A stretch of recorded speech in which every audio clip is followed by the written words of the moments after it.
La colère agricole, notamment du côté de la coordination rurale, en pointe dans le combat contre la signature de l'accord de libre-échange entre l'Union européenne et le Mercosur. On en parle avec notre invitée Véronique Le Floch. Bonjour et bienvenue sur Sud Radio. On vous a retrouvé, Véronique Le Floch, en direct de sa Bretagne, en pleine tempête en plus, je crois, Véronique Le Floch. Tout à fait. Bon, écoutez, accrochez-vous bien. Vous êtes sur Sud Radio et vous êtes bien sur Sud Radio. Je le disais, hier, Ursula von der Leyen, la présidente de la Commission européenne, a annoncé triomphalement sur le réseau social X, touchdown, je cite, c'est un essai en football américain. Les accords de libre-échange entre l'Union européenne et le Mercosur ont été conclus. Elle le célèbre comme une victoire. J'imagine que pour vous, c'est une certaine colère qui prédomine. Alors, c'est plus qu'une colère, si cet accord passe, c'est une défaite pour nous, une défaite pour toute la société, puisque les conséquences, je pense que chacun d'entre nous aujourd'hui les mesure. C'est de l'importation massive de produits qui ne correspondent pas à nos normes.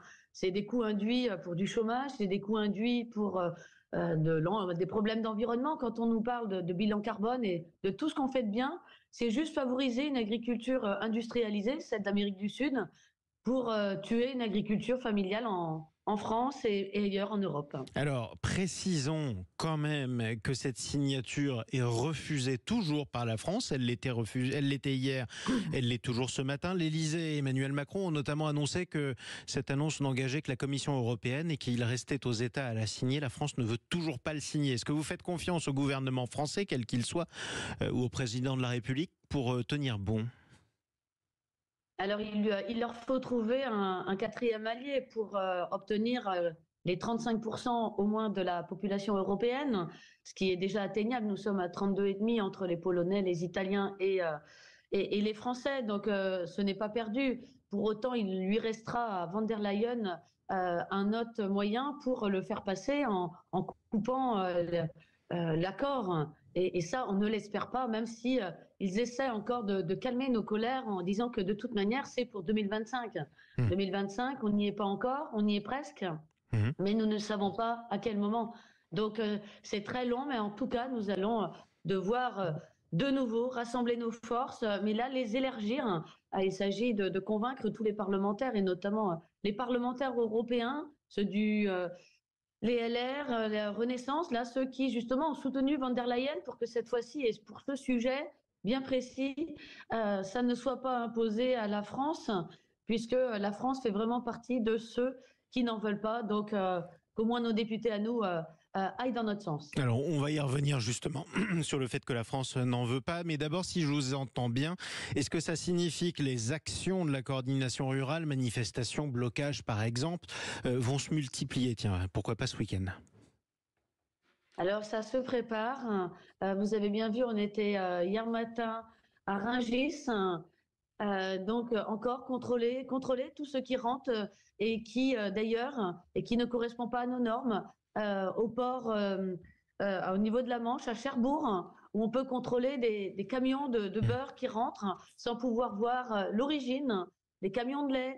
On se dit tout ce qu'on produit chez nous, on doit être à même de le consommer et non pas inscrire l'alimentaire dans un jeu d'échange qui n'a aucun sens et qui détruit aussi de l'emploi, puisque notre matière première quitte le pays sans être transformée et revient de manière transformée. Alors, donc c'est le cas de la viande.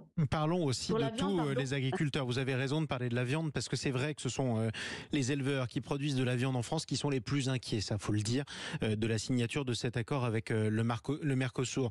Il y a d'autres agriculteurs qui pourraient, quoi qu'on en pense, en profiter, notamment les viticulteurs. Ce sont des agriculteurs eux aussi. Et la France est exportatrice nette de vin. Elle l'est déjà avant même l'accord de libre-échange vers le Mercosur. Il y a quand même certains de vos collègues qui pourraient en profiter, les autres qui produisent du lait en poudre aussi.